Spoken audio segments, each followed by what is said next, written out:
Welcome to I'm good with money, but I keep dipping into my savings.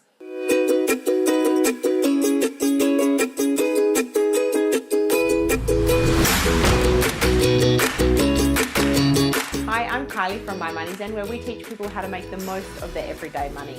Today's episode is I'm good with money, but I keep dipping into my savings. This one is super frustrating because we earn a good income, we're putting the money aside, you're like, it's happening, it's piling up, and then it's like, car repairs or, something important comes up and we have to dip into it.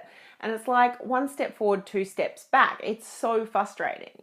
In this video, we're going to cover the 3 steps that you need to take in order to save consistently without dipping back into it. So step number 1 is to have clarity. This gives you an idea of what's actually happening. So you need to know how much your life actually costs for real. And that's everything that happens throughout the year, so that you can see how much you've truly got left over and you can decide ahead of time how much of that leftover you want to save and how much you want to spend.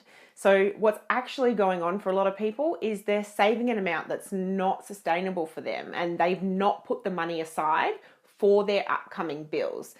Now, it's quite a complex number and that's exactly what we do at My Money Zen.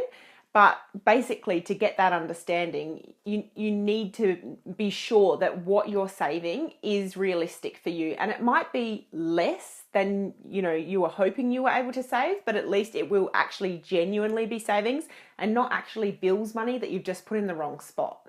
Step 2 is to keep it in a safe place. This is really quite obvious when you think about it, but it's something that a lot of us don't do. So keeping your savings in with your everyday banking, even if it's in a separate bank account, is really tempting to be seeing it all the time and to be able to transfer it immediately. It's not a safe place for that money. What we recommend is to have a bank account with a different bank than you normally bank with, preferably an online account with a bank that doesn't have a lot of branches and with no card access to that account. This way it creates a barrier between you and your everyday spending and your impulses and this money that you said was really important to you. So you'll still be able to get access to that in an emergency. It usually takes about 1 to 2 banking days, but it does stop that impulse habit. So step 3 is to automate it.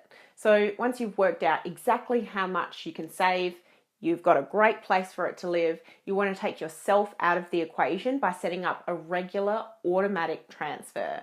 So when you've got that amount going off regularly, before you know it, it'll really start to pile up.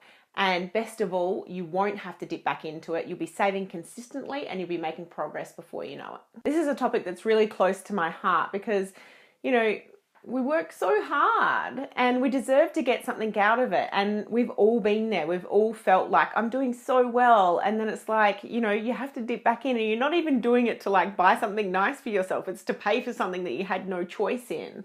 And so, if that's something that you want help with, that's what we do at My Money Zen, and we would love to help you with that. So if you want to find out when our next intake is for My Money Zen, we only open up a few times a year. To be the first to hear, jump on over to mymoneyzen.com and pop your email in. And remember, it's not what you earn, it's what you do with it that really counts. We'll catch you next time on I'm Good with Money, but